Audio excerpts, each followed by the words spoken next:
as you saw from last episode, the 80 series sustained a bit of damage, nothing too serious. Today's episode, we're going to be fixing those little problems in preparation for our next trip, which is coming up this weekend.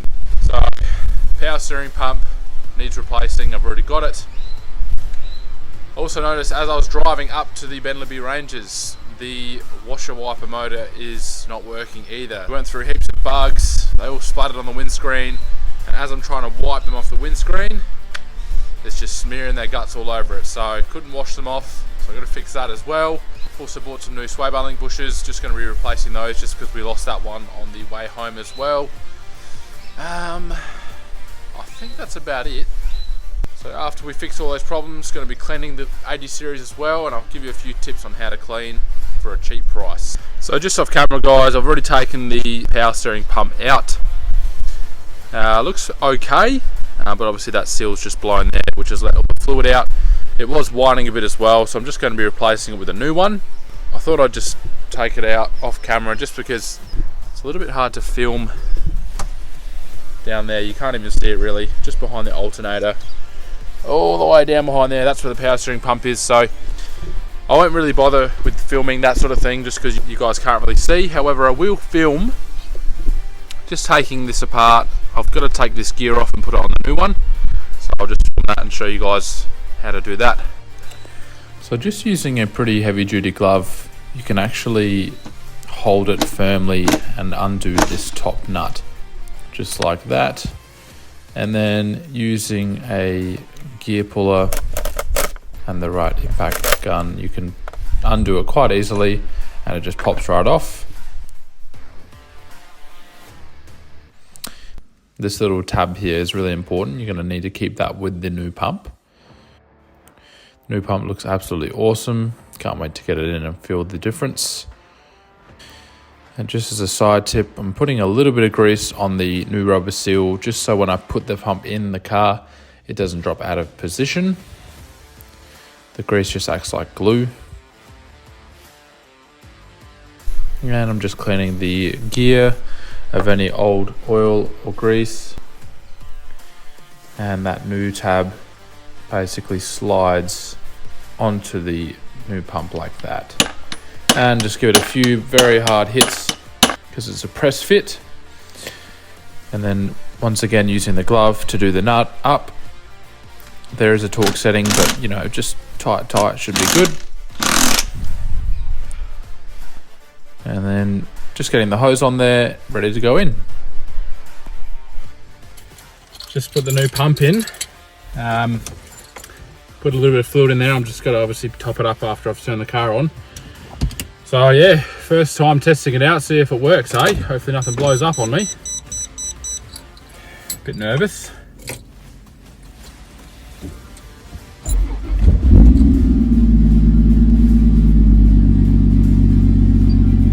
Alright, we've got no weird sounds going on. So, steering, I think the steering feels good.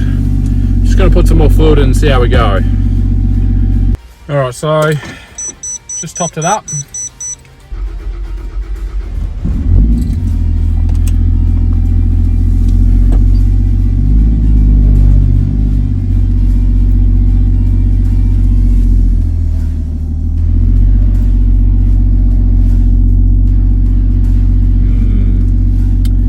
Seems to be working, but it's making a bit of a whine. It's definitely easier though, so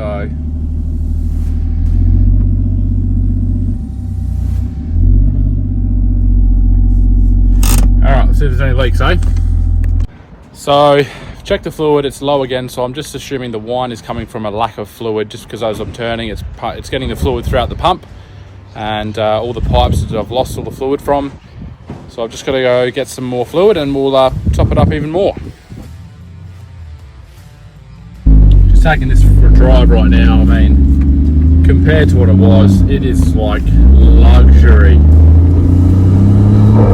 Like, just with one finger, just use one finger, super easy to steer. And you've got to remember, this is a full-time four-wheel drive as well, so the front wheels are still driven. Even with that, it's so nice. Like, it's even nicer than before with the old pump. Brand new pump, mate, makes the steering so much better. All right, Power steering's done. Let's get on to the sway bar links. So just looking at the other side, the one that's still intact, the bushes don't actually look too bad. There's no cracks. Yeah, look, I probably could replace them, but just because I have a little bit more life, and I'm just going to leave the old ones in for now and just put that new one in that side there. I'll keep the other ones as spare, or when I need to replace them later, I'll do it. So let's get that other one in.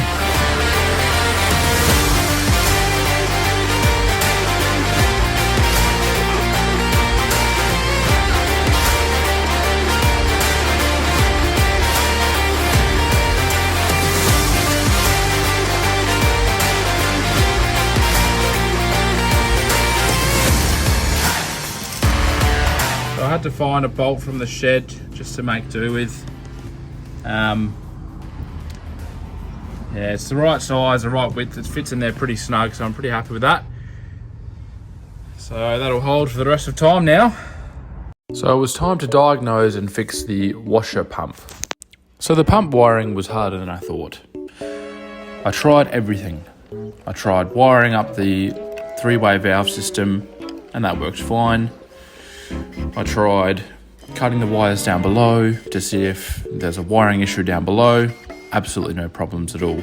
So I wasted cutting the wires, which means I had to fix that as well. And I just couldn't work out what was going on with this side of the pump, or the valve system. I tried checking fuses. The fuses were fine for the washer pump.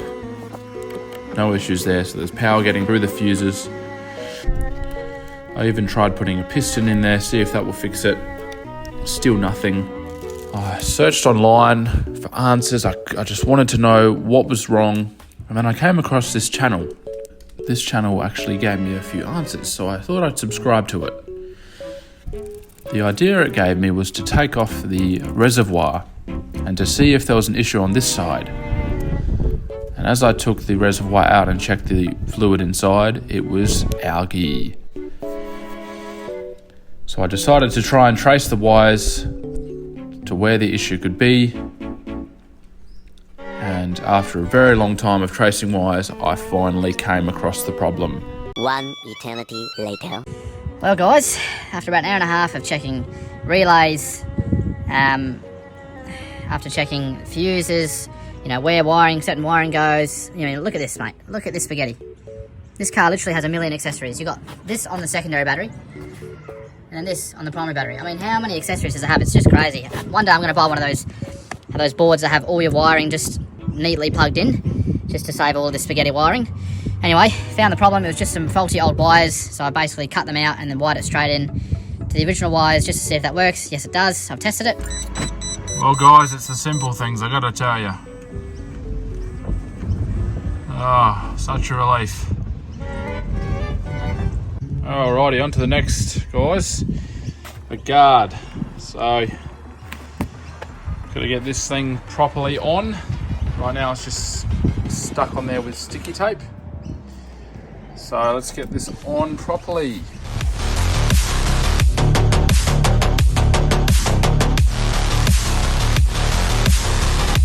Well guys, as you can see, the damage is not too bad. I mean, at least the guard itself is intact from the outside. Just coming from behind, so that's all intact.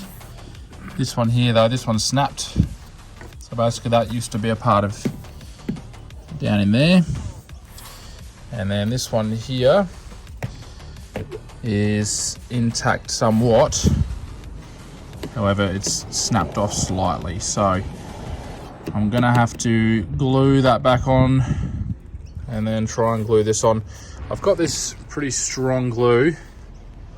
It's called Power Grip. It's pretty much super glue on steroids. So we're just gluing it back on there. Hopefully that'll hold and look somewhat flush. So let's get gluing and see how it looks.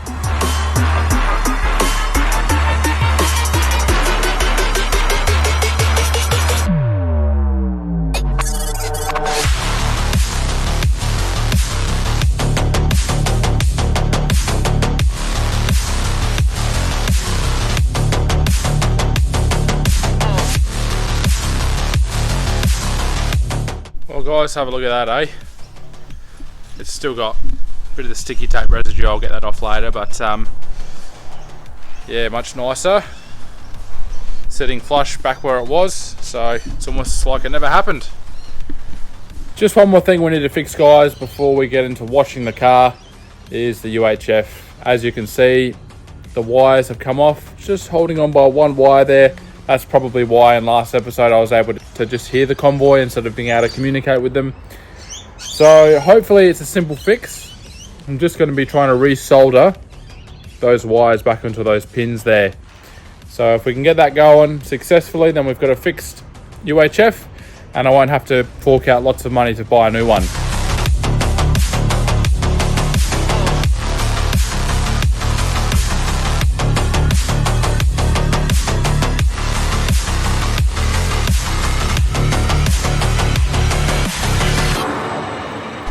I basically soldered the 6 wires back onto the plug, but unfortunately it's not correct. So I was trying to go off this diagram here, which is actually not for Oricom, it's just a random one, a 6-pin, because I was searching for hours last night on an Oricom color to number code for the plug. Couldn't find anything. So I've done this, just kind of guessing where the wires would go, plugged it in, and the UHF is just going crazy. It's just changing channels without me even touching anything. So obviously I've got the wiring wrong. So now I'm going to have to do the dreadful dismantling of the actual UHF unit. I'm going to take it apart and just have a look behind this plug here to see what colours match up with this plug here. So I'm just going to take this apart now.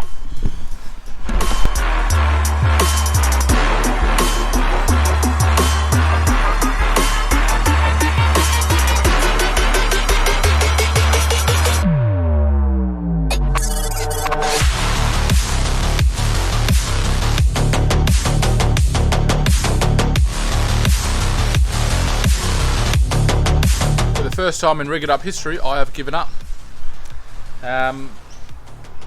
There's not much I can do about it. I mean, unless there's some guy out there who's got the exact same UHF as me, I can just copy the wiring. However, I've thought of a better solution. The Black 80 series actually came with a GME UHF, which in my opinion is better for a few reasons. The Oricom brands, they're made in China, no offense. So the build quality is not as good. I mean, this is just a disaster ready to happen. I mean, look at it. You pull on the cable a few times and these tiny little soldered wires just pull off. Turns out the GME UHF fits the exact same plugs as the Oricom, so I don't have to run any new wires. I literally just plugged it in, turned it on, and it works beautifully. I've already tested it out for some blokes out there. I've asked if it works. It does work. Not only that, guys, the speaker's much louder and it's a smaller, more compact unit, which means it's not going to get in the way of my handbrake as much. So a few pros to this GME UHF, which I'm pretty happy about. It's going to fit in there much nicer. You'll even notice the wiring itself is just a better quality. GME UHFs are actually engineered and built in Australia as well, so much better build quality. It's not looking like the cables are going to pull off anytime soon. Nice and clear, loving it. So I'll just install this GME UHF. I'll probably keep the Oricom antenna, just because the Oricom antenna is doing a pretty good job and it will save me having to rewire a whole new antenna. So yeah, pretty happy with the solution. I will still fix this Oricom UHF once I get my hands on a wiring setup for these colours here, just so I can put it back in the Black 80 series.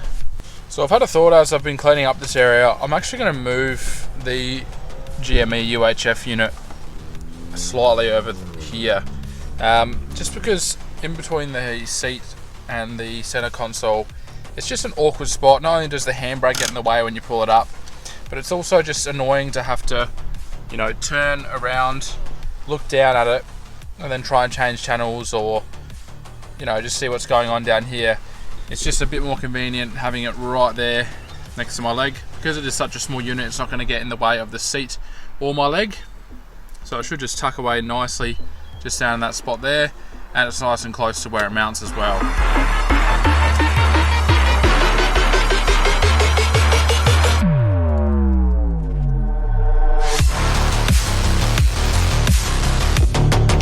Alrighty guys, mounted on there very nicely. Even if I put the seat all the way forward, got some clearance, which is good. Plus I'm never going to have my seat this far forward because I want comfortability and my knees can't move. So even the seat in a comfortable spot, plenty of room, my leg moving around, plenty of room. Gear stick will never get in the way. And what's good about it is I can see it. The speaker's facing outward, so it's going to be nice and loud. Let's test it out, eh? Channel 40. Testing. Can anyone hear me? Hello? Testing. Yeah, coming in loud and clear, bud. There you go, he said it. Loud and clear. We've had some rain over the past few days, but the 80 series is still looking pretty dirty, so it's time to give it a wash. So just off camera, I've done a pretty quick clean of the interior, vacuumed it out, wiped it over. Not too worried about the interior, guys. I'm going to be doing more trips anyway, so it's going to get dirty. Just for the exterior though, it is looking pretty muddy. I do want to get a lot of the mud off. So instead of forking out lots of money to get all of this, I've opted for something a little bit cheaper. Believe it or not, guys, you can clean your four-wheel drive just with these two things here. Keep it simple, keep it cheap. Obviously, you know, there's lots of products out there, guys, where you can really clean your car. You can almost detail in a way. Yes, you can polish it, cut it, but look, it's a four-wheel drive. Unless I was taking this thing to a car show, then maybe I would consider doing a more of a detailed clean. But just in between four-wheel driving trips, I'd rather just get the mud off, make it look somewhat clean, and not have to pay as much money. So let me run you through this cheaper idea that you might be able to do at home. So this will work best, guys, if you have a pressure washer. So you fill up a bucket of water and then attach the hose to the pressure washer with the hose sitting in the bucket. The pressure washer will suck the water out of the bucket. Add your heavy duty wash liquid and give it a good stir. If you don't have a pressure washer, you can just use a sponge with the wash liquid. And as you can see here, guys, just a very light pressure. You want the pressure to be light just so it lets the soap soak into the mud and dissolve the mud away.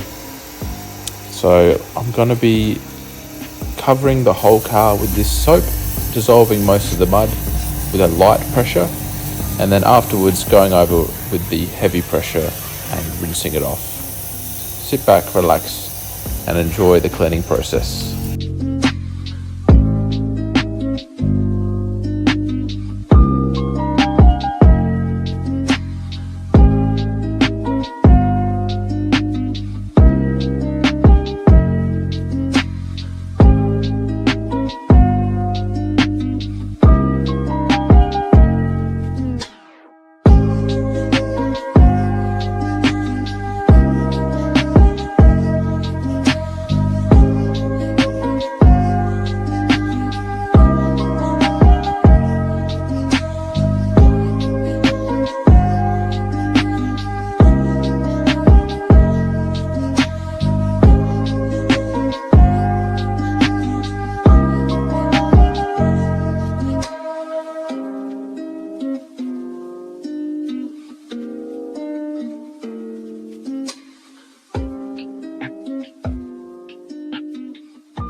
And just here I'm using a microfiber washing mitt just to scrub off those dead bugs and anything that's harder to scrub off.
have a look, guys.